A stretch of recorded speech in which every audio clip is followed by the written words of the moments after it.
Ngayon guys, lumalabas na po ang sinasabi po ng ating kaibigan. Ito po ay mga anti-Kristo na sinasabi po natin na kulto. Ito po yung ipinatawag si Ramil po sa ating kaibigan na Dwinding Linyo, dahil po ay mayroon po silang nakikita na mayroon pong mga miyembro ng mga kulto ngayon na nagplano na lalabas na po sila para makapambiktima. Lalo na po ay nag-viral po yung video tungkol po kay Dato Adlaw.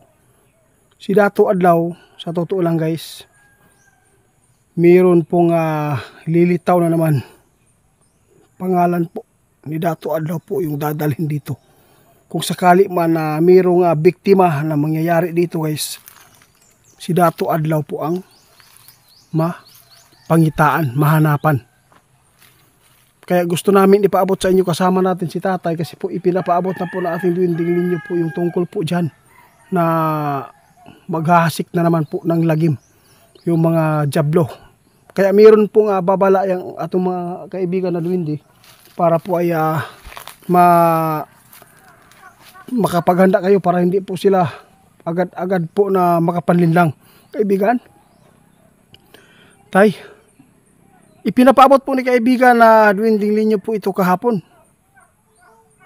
Oo, sabi po niya na mayroon na pong plano yung mga kulto ng mga demonyo ngayon na gagawin na hindi po maganda. Grabe. Ito po yung nakuha ninyo ngayon. Oo, ipapaabot po natin yan. Delikado po yan kasi dapat po talaga na hindi po yung mga tao ngayon na magpapalindang lang. Mag-ingat po tayong lahat, dahil po ay yung membro po ng mga kultong ito ay nakapagplano na. Mula nang lumabas po ng social media yung viral na video ni na Dato Adlaw, mayroon pong samahan po na grupong ito ay masama ang balak para po ay masiraan lalo si Dato Adlaw, kahit po hindi si Dato Adlaw yung gumawa nito, kaibigan. Bakit po yun nasabi? Ano po ba ang mga plano po nila ngayon? Sus ka. Hindi lang pala dito sa Bukidnon guys. Yung mga kulto guys, mayroon.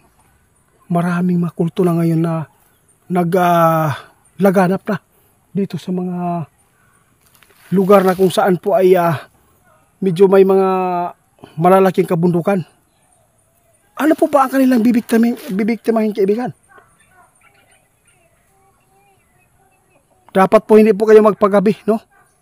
Kasi po kung saan po nag-viral po kayo yung mga video na tungkol po sa kay Adlaw, dapat po ay doon sa area na yan ay hindi po kayo pwede na magpagabi, dahil po hindi po natin alam, no?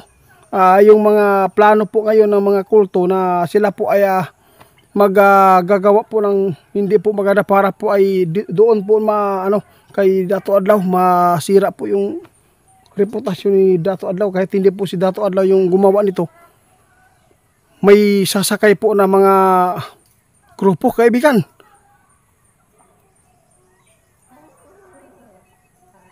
Oo nga, kung sino man po yung maghihingi po sa inyo dyan na mga bigas man yan o pira, sasabihin nila na inutusan sila ni Dato Adlaw, ipa-inform po agad sa mga otoridad para hindi po kayo maisahan.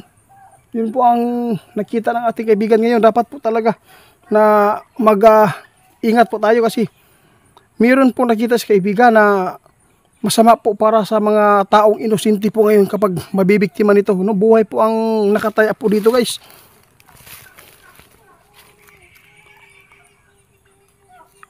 Wag po yung mga bata, mga babae, yung mga bata po dyan, wag po nyo palabasin pag alas 7, alas 8 na ng gabi. Wag po utusan sa medyo tahimik na mga lugar. Kaya ito mga area na layo sa mga silingan, ayaw kinyo ko guys, kay muuna ni ang giingon na tanda talaga yan ng sinasabi ng ating kaibigan na yung mga anti-Kristo, Diablo, lalabas na. Lalo na ngayon 2025, marami tayong masagaw pa ng mga problema na hindi po natin pwedeng baliwalain yung mga prediction ng ating mga kaibigan. Grabe yan, kaibigan. delikado po ito yung mga lugar bitaw ng mga suok kayo. Naku po.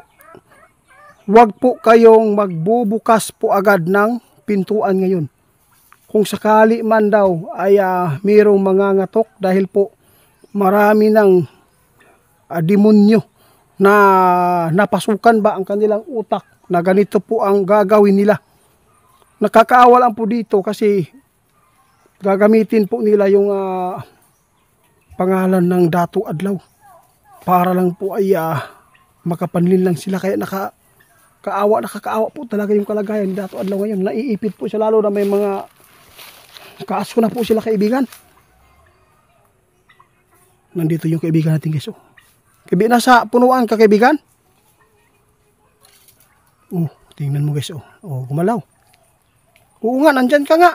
Bakit hindi ka magkita sa kamera? Marami na pong gusto makakita sa'yo. Pwede ba? Hindi pa tamang panahon daw guys. Wala po tayong magawa, no? Kung yun po ang kanilang gusto, di ba? Pero paalala po talaga guys, natatakot ang ating kaibigan na magkaroon ba ng mga buhay po na posible nga mawawala dito kung sakali man ito ay gagawin ng mga grupo ng mga kulto na masama dito. Na yung mga kulto na masama guys, yung nagnanakaw, tulisan, no? At saka nagre-ritual, pumapaktay, no? Meron sila ialay sa kanilang Diyos. Yun po ang delikado ngayon. Ito po yung sabi ng ating kaibigan na meron silang nakuha na impormasyon ngayon na mayroong isang grupo na demonyong kulto na sisiraan po nila lalo ang pangalan po ni Dato Adlaw. Kaya dapat po talaga mag-ingat. Ito po yung tandaan natin na hindi po kayo lalabas po pag kayo lang mag-isa sa gabi. Baka mabiktima kayo. At saka lalo na po yung mga motorista dyan na gabi na umuwi, pag mayroong pumara sa inyo dyan sa mga lugar na liblib, huwag po kayong maghihinto. Diretso-diretso lang yun. Kung mayroon man maghihingi sa inyo ng pagkain, maganda pa, bigyan mo na ng pagkain, no? Pero kung maghihingi po ng pira na kung gusto po niyo gaano kalaki po ang gusto nilang kunin, huwag po kayong magbibigay talaga. Kasi po, hindi yan maganda, no? Dapat po ay malaman po ninyo ngayon ang mga impormasyon na nasagap po ng ating mga kaibigan. Nakakaawa po ngayon kasi po yung mga kasamahan ni Dato Adlaw ngayon ay nakakaawa po dahil yung iba lumayas na, no, doon sa mga areas Surigao ngayon. Mula nang marami na pong sumurinder. Kaibigan, nakakatakot po ito. Sige, huwag ka mag-alala kaibigan. Guys, ngayon po, sinasabi po ng ating kaibigan ngayon na mayroon po silang ipa-explore, mayroon po silang papuntahan po sa atin. Na i-explore po doon sa area sa may, saan banda yan po kaibigan? Sige, huwag mo lang banggitin daw guys para hindi po sila makaalarma. Sige po. Gagawin po namin, mag-i-explore po kami yan, ha? Lulusubin namin. Kung totoo man po ay nandyan na po sila ngayon.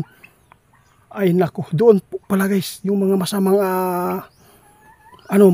grupong ito, naka-ready na po kung saan pong area sila magbahay-bahay. Kaya delikado po ito para sa mga tao. Kaya salamat kaibigan, abangan po ninyo guys, i-explore po natin. No, titingnan pa ni kaibigan kung saan po destino ni mga tawanan ni kung nasa dapitan ni nakatago karon.